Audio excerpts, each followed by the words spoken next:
beritanya, sudah diinterview, dan ujung-ujungnya masuk hotel Prodeo, masuk sel, gara-gara berbohong, hoax untuk umum. Nah, apakah mati suri itu ada? Secara medis tidak ada. Saya pernah tanya seorang Romo Pandita dari MBI. Beliau seorang pandita dan aktif berceramah. Saya tanya, karena dia dokter, saya tanya Romo kan dokter. Kalau menurut dokter, adakah yang disebut dengan mati suri? Romo itu bilang, nggak ada. Tapi secara Buddhis ada. Ya udah, secara Buddhis saya juga tahu. Yang saya mau tahu, apa jawabannya secara medis? Dia bilang nggak ada. Jadi kalau dokter, apalagi dokternya non-Buddhis, dia hanya bilang ada keajaiban, ada kemujizatan. Tapi bagi dokter yang Buddhis, mereka tahu orang ini telah meninggal secara medis, tetapi secara Buddhis belum, karena belum melewati fase 8 jam. Kalau dia sudah melewati fase 8 jam, baru dia juga sudah meninggal secara Buddhis. Kemarin hoax kan, tapi saya pernah ngalamin orang mati suri. Saat itu kurang lebih mungkin sekitar 54 tahun yang lalu. Saat itu saya masih umur 6. Saya tinggal di Gang Jago dulu, rumah mama saya di Gang Jago. Masih kecil, nggak ngerti apa-apa. Kamu umur berapa, Dek? Adek berapa? 47? Banyak. Umur 1? Umur berapa? 7 tahun. Saya lebih muda dari si adik. Saat itu sekitar umur 5 atau umur 6. Tetangga depan saya tinggal di dalam gang buntu, di depannya ada tetangga saya, ibu-ibu, saat itu mungkin ya umur hampir 40 kali ya, saya masih kecil, meninggal karena dia muslimah. Datanglah ustadz dan tetangga-tetangga di Gang Jago banyak muslim kan, datang semua pada ngaji, pada apa sih disebutnya? Bukan zikir dong, kalau orang mati di tahlilan.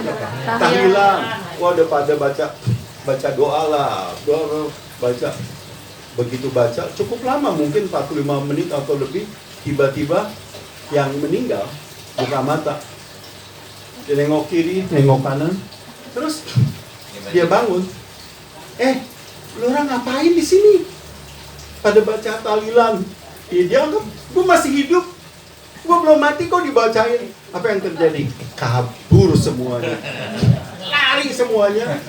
Kecuali si ustadz. Masih untung lah. Si ustadznya nggak kabur, berarti ya mentalnya bagus kan. Sebagai seorang guru agama. Nah, sejak saat itu, mati suri menjadi sebuah misteri bagi saya. Kok orang yang sudah meninggal bisa hidup ya? Tapi saya tidak pernah bisa mendapatkan jawaban. Apalagi dulu zaman saya sekolah di agama sebelah, inisialnya K, ujungnya N. Hah? Depannya K, ujungnya N. Ya, nggak bisa menjawab. Terus ini menjadi sebuah misteri bagi saya. Kenapa orang mati bisa hidup kembali? Kenapa bisa terjadi mati suri? Karena tidak ada orang yang bisa menjawab pertanyaan saya. Akhirnya sampai saya kenal Dharma, dan satu ketika saya ada baca satu buku, saya lupa, yang menjawab pertanyaan saya. Wow, saya bilang luar biasa agama Buddha ini. Saya bisa mendapat jawaban yang saya sangat puas dengan jawaban Dharma ini. Jadi seseorang bisa mati suri ya, karena faktornya itu. Secara medis dia sudah mati, tapi secara Buddhis belum mati. Lewatin dulu masa kritis itu 8 jam atau 10 jam. Kalau sudah lewat 8 jam atau 10 jam, dijamin dia nggak bakal hidup lagi. Mau dilengkahin kucing hitam, nggak bakal hidup. Orang kan bilang, orang kampung, wah kalau ada mayat nggak boleh ada kucing hitam yang lompat, dia bisa hidup kembali. Nah, pernah ada satu ketika nih, ada satu Pak Haji, istrinya meninggal, masih di dalam ini, penuh, masih di lantai. Begitu meninggal, orang pada datang kan, mau doain. Tiba-tiba dia berdiri, dia langkahin tuh mayat, satu kiri, kanan, kiri, kanan. Terus orang-orang bertanya, Pak, kenapa kok mayatnya dilangkahin? Dia pikir supaya hidup lagi gitu kan. Kenapa dilangkahin? Bukan, soalnya istri saya pernah berpesan semasa hidup. Suamiku, kalau kamu mau menikah lagi, langkahin dulu mayat saya. Jadi begitu istrinya meninggal, kan dia mau menikah lagi. Dia ingat, istriku pernah pesan, kalau mau meninggal langkahin dulu mayat saya. Dia langkahin lah, maju mundur. Dia langkahin, karena dia mau menikah lagi. Enggak lah, bercanda, itu jangan dianggap serius. Ya jadi itu yang namanya mati suri tidak ada di dalam ajaran apapun kecuali di dalam ajaran Buddha. Nah, sebagai penutup, sudah hampir 45 menit, nanti 15 menit buat tanya jawab. Sebagai penutup, ya, di awal kan saya sudah bilang, tidak ada yang pasti. Guru Buddha mengatakan, tidak ada yang pasti di dalam hidup ini kecuali mati. Mati itu pasti.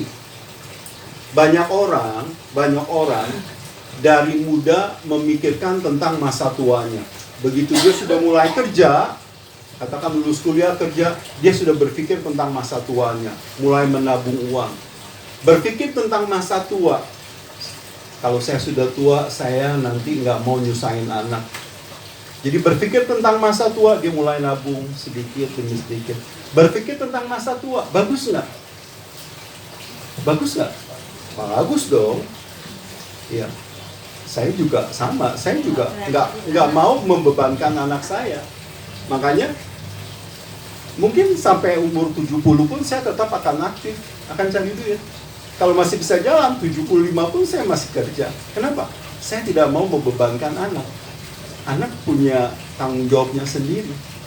Bahkan kalau dia kurang, saya bisa bantu. Jadi kebanyakan orang hanya berpikir tentang masa tua. Masa tua saya harus seperti apa. Tapi sedikit orang yang berpikir tentang masa mati. Yang dipikirin masa tua. Masa tua saya, kalau orang yang berduit, nanti saya mau pindah aja lah ke villa saya di Puncak. Atau kayak kemarin, si bintang film Rudy Salam, almarhum, kakak dari Roy Marten, kan meninggal kan karena sakit stroke, sudah 7 tahun, nggak sembuh-sembuh sampai depresi. Sampai ada gangguan jiwa, karena orang yang begitu aktif selama 7 tahun nggak bisa ngapa-ngapain. Sebelumnya, semasa masih sehat, beliau sudah punya rencana masa tuanya. Dia bilang sama istrinya, saya nanti masa tua saya mau pindah ke Salatiga. Salatiga adalah kota kelahirannya. Jadi kembali ke kampung lah. Makanya istrinya beli rumah di Salatiga. Belum ditinggali. Terus dia ada pesan, kalau saya sudah meninggal, saya mau dimakamkan di kuburan itu. Karena di kuburan itu papa mamanya dimakamkan di sana. Jadi nggak nempel gini, nggak dempel, tapi satu makam. Sudah memikirkan masa tua, tapi dia tidak pernah memikirkan masa mati. Kita sebagai umat Buddha memikirkan masa tua boleh nggak? Boleh, bagus. Kalau saya tua, saya mau ngapain? Ya kalau yang perempuan jadi nenek-nenek, yang pria jadi kakek-kakek. Yang kita juga harus pikirkan, selain masa tua adalah masa mati. Kalau saya tua kan pasti mati. Dan kalau mati gimana? Kalau saya nggak mau mempersiapkan dari muda. Cara kalau mempersiapkan masa tua gampang. Dari muda kumpulin uang sedikit demi sedikit. Makan yang bagus-bagus, jangan jorok. Ya, olahraga teratur. Itu masa tua. Tapi masa mati yang kita harus lakukan apa?